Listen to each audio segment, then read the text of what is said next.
नमस्कार दोस्तों, एस्ट्रोलॉजर कपिल मिश्रा में आपका बहुत बहुत स्वागत है। बहुत समय से मेरे पास कमेंट आ रहे हैं कि गुरुजी आप मेष कुंभ के विषय में नहीं बता रहे, कुछ वीडियो बनाइए, कुछ बताइए, लोगों को जानकारी चाहिए। मित्रों, आज विशेष ध्यान रखना, आज की जो जानकारी है वो बहुत ही खास है और मेष और कुंभ राशि वाले जातकों के लिए बहुत ही ज्यादा इंपॉर्टेंट है। मित्रों, क्या आपको पता है मेष और कुंभ राशि वाले जातक वर्तमान में बहुत ज्यादा पीड़ित हैं?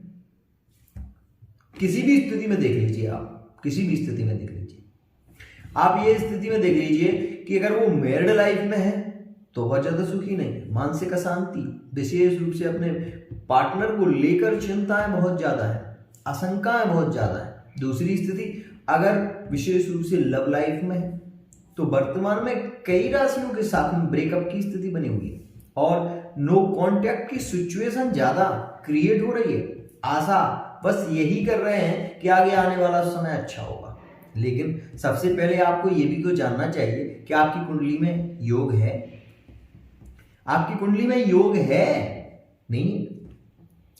लोग मेरे पास आते हैं, बाद में कहते हैं कि गुरुजी वो आपने बताया था उपाय, वो मेरा काम हुआ नहीं। अरे भाई, कैसे होगा? जब आपने उपाय को किया, अच्छी बात है, उपाय करना चाहिए, लेकिन विशेष इसमें एक और पॉइंट होता है, उसे समझिए ना। आपकी बीमारी आपको है, विशेष रूप से दांत में दर्द है, आप दवा ले रहे हैं पेट दर्द की, सही हो जाएगा? नहीं होगा, स्वाभाविक सी बात है। मित्रों, समझने की बात यहां पर केवल यह है कि वर्तमान में ग्रह गोचर, यहां पर आप ये देख रहे हैं मेष राशि का ग्रह गोचर है, यहां पर आप ये देख रहे हैं कि विशेष रूप से जो मकर राशि में शनि विराजमान है, और मकर राशि में जब शनि होगा तो विशेष रूप से कहीं ना कहीं मकर राशि जो है वो शनि की स्वयं की राशि है, वो किसी पड़ोसी की राशि में नहीं बैठा। लेकिन यहां पर मैं बता दूं कि मकर राशि वाले जातकों के व्यय ज्यादा हो रहे हैं। मकर राशि वाले जातक कहाँ सुखी है? वहीं पर मिथुन राशि वाले को जातकों के लिए यहाँ पर अभी 7.5 खत्म हुए, ढैया खत्म हुई है शनि की। मित्रों, यहां पर एक स्ट्रॉन्ग स्थिति आपको स्वयं समझनी होगी।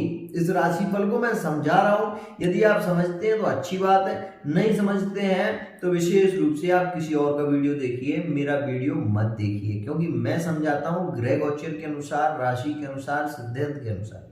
तो यदि समझ में आ रहा हो तो समझिए, नहीं आ रहा है तो जाइए। शनि के 3 नक्षत्र है मित्रों, विशेष ध्यान रखें, शनि 3 नक्षत्रों में ज्यादा प्रभावी होते हैं, इस बात को हमेशा ध्यान रखें। मित्रों, पुष्य जो नक्षत्र है वो शनि का स्वयं का नक्षत्र है, अनुराधा जो नक्षत्र है वो शनि का स्वयं का नक्षत्र है। मित्रों, इन नक्षत्रों में शनि सबसे ज्यादा बली होते हैं, इस बात का ध्यान रखें। मित्रों, क्या आपको पता है,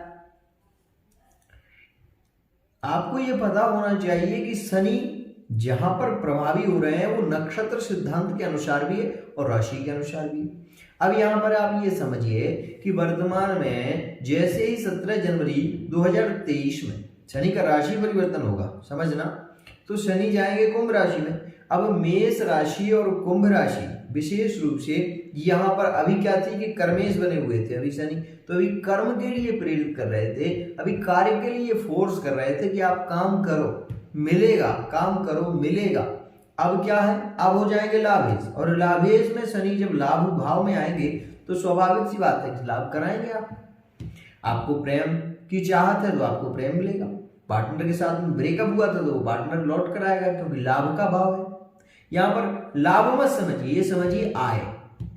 आय का मतलब आने वाला, आने वाला, आने वाला, तो पुराना आने वाला है, इस बात को समझिए। कोई भी ज्योतिषी इस सिद्धांत को गलत साबित नहीं कर सकता। क्यों? क्योंकि यहां पर आने वाला शनि कहां पर आ रहा है? एकादश भाव में। एकादश भाव में शनि दृष्टि देंगे, कहां पर? मेष राशि में। मेष राशि पर शनि की दृष्टि होगी। यहां पर क्या होगा कि मेष राशि का जातक जो अभी तक ब्रेकअप की स्थिति में था वो क्यों था उसको भी समझिए। आत्मविश्वास का कारक ग्रह कौन सा होता है? बुध। बुध कहां पर था? अक्टूबर के महीने में ब्रेकअप हुए, एक स्थिति। अप्रैल के महीने में ब्रेकअप हुए, 2 स्थिति। जुलाई के महीने में ब्रेकअप हुए, ये 3 स्थितियां। ये ध्यान रखें कि मैं जो बात कह रहा हूं वो अक्षरशः सत्य है। अगर आप इस बात को मान रहे हैं तो ही मेरा वीडियो देखें, वरना वीडियो देखने की जरूरत नहीं है। बहुत लोग आते हैं वीडियो बनाने वाले, बहुत से हैं, मुझे इस बात की परवाह नहीं है। आप मेरा चैनल नहीं देखेंगे मत देखिए। क्यों? क्योंकि यहाँ पर सत्य परोसा जा रहा है और सत्य आदमी को स्वीकार नहीं होता, सीधी सी बात है। मैं यहाँ पर आपको बताऊंगा कि आने वाले समय में शनि और यहाँ पर शनि और मंगल का योग बन रहा है। शनि मंगल का योग कैसे बन रहा है? अब आपके मन में यही विचार आएगा, बता देता हूं, सिद्धांत को समझिए। यहाँ पर शनि की दृष्टि कहां पर होगी? मेष राशि पर। मेष राशि के स्वामी कहां पर बैठा है? वृषभ राशि में। ज्योतिष फलदीप का सिद्धांत निकालिए, यदि आप ज्योतिष में जानते हैं तो फलदीप का सिद्धांत निकालिए। धन भाव आता है, धन भाव आए, मानते हो ना कि धन भाव है, धन भाव में मंगल बैठा है तो धन देगा कि नहीं देगा? आपको प्रॉपर्टी देगा कि नहीं देगा? लेन देन में सुविधा देगा कि नहीं देगा? जो आपने इनकम विशेष रूप से जो बच नहीं रही थी, जो बैंक में बच नहीं रहा था, खर्चे ज्यादा हो रहे थे, इन्वेस्टमेंट ज्यादा हो रहा था, वो सारा बचेगा। ऑपरेशन हो रहे थे, झगड़े हो रहे थे, कोर्ट कचहरी के केस हो रहे थे, इन सभी केसों में आपको लाभ मिलने वाला है। इस बात को समझिए, समझने की जरूरत है। यहाँ पर ऐसे नहीं है कुछ भी बोलो, कुछ भी बोल दिया, ऐसे नहीं। जो मासिक सिद्धांत होता है ना महीने का, वो सूर्य सिद्धांत के अनुसार चलता है। पता है आपको, सूर्य बुध शुक्र इन तीनों के अनुसार ही मैं अपना राशिफल बनाता हूं, हमेशा ध्यान रखना है इस बात को। तो मेरा ये सिद्धांत क्या कह रहा है देखिए, आप समझिए पहले, उसके बाद जो भी मन में विचार हो उसको कमेंट में व्यक्त करिए, उसका उत्तर आपको अवश्य ही मिलेगा। देखिए यहां पर क्या स्थिति है, सिचुएशन अभी कि बुध शुक्र और सूर्य तीन ग्रह नवम धनु राशि में विराजमान। जब धनु राशि में तीन ग्रह आ गए हैं तो ये तो आप मान लीजिए कि प्रेम संबंधों में धीरे धीरे अब सहजता आएगी, स्वाभाविक है ना। अब धीरे धीरे बदलाव आएगा, स्वाभाविक है बदलाव आएगा। यहाँ पर एक और स्थिति बता रहा हूं, मैंने ही वीडियो बनाया था और उसमें मैंने बताया था कि 15 दिसंबर के बाद योग बदलेगा, बिल्कुल ये निश्चित है। लेकिन इसमें एक और स्थिति है कि शनि का परिवर्तन होना भी जरूरी है, क्योंकि शनि एक वो ग्रह है जो कि एक नहीं 3 राशियों को छोड़ रहा है और शनि की ढैया समाप्त हो रही है। मित्रों यहाँ पर एक और खास बात, विशेष रूप से ज्ञान को प्रेरित करने वाला ग्रह कौन सा होता है? गुरु। और गुरु पर शनि की दृष्टि, तो शनि और गुरु का वैसे भी मेल नहीं है, आपस में मित्रता नहीं है, प्रेम भाव नहीं है, इनमें वैमनस्यता होती है। आप ये देखिए कि सिद्धांत में जाइए और आप वहां पर यदि देखेंगे तो शनि और गुरु की दृष्टि अगर शनि पर होती तो विशेष लाभ होता और बहुत ही शीघ्रता से होता। लेकिन यहाँ पर स्थिति क्या थी? अपोजिट स्थिति थी। अपोजिट स्थिति थी तो क्या हुआ कि पॉजिटिव स्थिति नहीं बन पाई, स्वाभाविक सी बात है। लेकिन अब इस सिद्धांत को समझिए, राशि भाव से भाव की बात हो रही है यहाँ से एकादशेष भाव का स्वामी लग्नेश पर दृष्टि देगा। लग्नेश पर जब दृष्टि देगा तो लग्न में बैठा हुआ जो ग्रह है वो पंचम, नवम और सप्तम पर दृष्टि देगा, तो आपके दाम्पत्य जीवन को सुखी करेगा। एक्स्ट्रामैरिटल अफेयर में यदि कोई चल रहा था तो एक्स्ट्रामैरिटल अफेयर वाले जातक को लिए बहुत बड़ी समस्या आने वाली है, इस बात को विशेष समझें। शनि है, न्याय करेंगे और उस व्यक्ति को कहीं ना कहीं यहाँ पर फंस सकता है और बहुत बुरी हालत हो सकती है, इस बात को भी समझें। यहाँ पर शनि राहु की सीधी दृष्टि पंचम भाव पे होगी। प्रेम में विशेष रूप से प्रेम में लगाव बढ़ेगा, पुराना प्यार वापस आ सकता है, ये स्थितियां खास बनेगी। यहाँ पर एक और खास स्थिति है जो कि बहुत ही ज्यादा सकारात्मक है, बहुत ही ज्यादा पॉजिटिव है। क्या कि शिक्षा के क्षेत्र में बाधा आ रही थी, विद्यार्थियों का मन नहीं लग रहा था, एक विषय को नहीं चुन पा रहे थे, अभी तक बहुत ज्यादा समस्याएं हो रही थी। क्यों? क्योंकि एक विषय को चुनना चाहते थे, एक लक्ष्य पर बढ़ना चाहते थे कि मन में भटकाव था। लेकिन अब मन एकाग्र होगा क्योंकि यहाँ पर सीधी शनि की दृष्टि, तार से तार जुड़ा करंट, यदि आप छोटा सा तार भी हो और वो अगर एक तार से दूसरा तार जुड़ जाए तो मित्रों करंट पूरे, जो करंट की बिछी होती है ना करंट की लाइन, उसमें पूरे में फैलता है। तो इस बात को समझिए कि यहाँ से शनि की जब दृष्टि होगी तो शनि न्यायप्रिय ग्रह है और शनि के संरक्षण में काम करने वाला ग्रह है राहु, तो राहु को पॉजिटिव मजबूरन होना पड़ेगा। और यहाँ पर राहु की जो दृष्टि जा रही है ना पंचम पर, वो शुभ होगी और वो शुभ दृष्टि होगी तो स्वाभाविक सी बात है कि आपके प्रेम, प्यार, लव रिलेशनशिप की स्थिति अच्छी होना ही है, ये तय है। और वहां पर मैं आपको एक बात और बता दूं कि सप्तम पर राहु की दृष्टि होगी, तो यहाँ पर और भी स्थितियां खास होंगी कि यदि जुड़े हुए जो लोग हैं कुंभ राशि से, मेष राशि से, उनके लिए बहुत ही सकारात्मक स्थिति, परिवार में मेलजोल बढ़ेगा, ससुराल पक्ष से भी कुछ मिल सकता है, सपोर्ट मिलेगा, कोर्ट कचहरी के जो केस चल रहे थे उनसे आपको निजात मिलेगी। यह समय आपके लिए बहुत ही ज्यादा सकारात्मक होगा।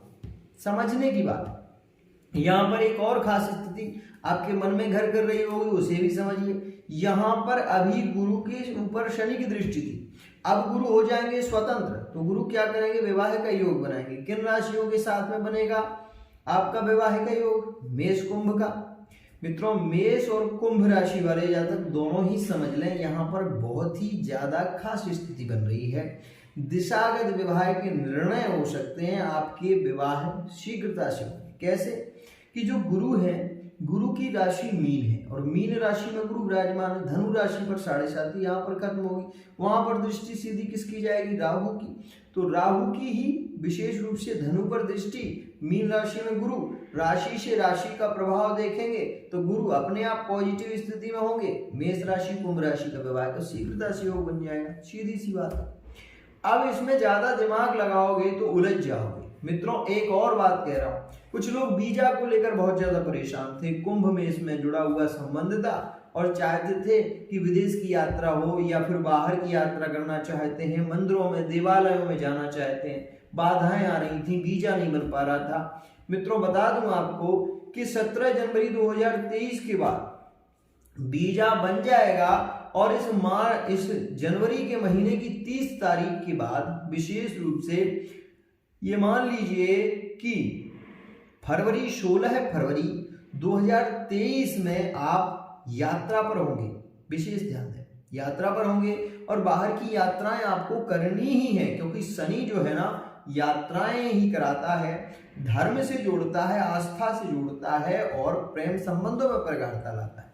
तो जो लोग अभी तक ये सोच रहे थे कि विवाह का योग नहीं बन रहा है, बहुत ज्यादा परेशानी हो रही है, मेष कुंभ के थे, तो उनमें समस्याएं थोड़ी सी खत्म होंगी। एक बात कहना चाहूंगा, थोड़ा बुरा लगेगा लेकिन कह देता हूं, मेष और कुंभ राशि में कभी भी पार्टनर अंतरंग से जुड़ता है, जब जुड़ता है तो बहुत खास जुड़ता है और नहीं जुड़ता है तो बहुत कम जुड़ता है। इस बात को हमेशा ध्यान रखना। मेरी जो आपको बता रहा हूं, पहले तो जुड़ेगा नहीं, और जुड़ेगा ना तो बहुत ही खास जुड़ेगा, उसके बगैर रहना संभव नहीं हो पाएगा। इस बात को समझिए। तो यदि आप मेष और कुंभ से जुड़े हुए हैं तो इस वीडियो को देख लेना, चैनल को सब्सक्राइब कर लेना और फेस रीडिंग, कुंडली, अंक ज्योतिष के माध्यम से यदि आप जानना चाहते हो कि विशेष रूप से आपकी कुंडली क्या कहती है तो आप यहां पर अपनी कुंडली का विश्लेषण करा सकते हैं। आज के लिए इतना ही।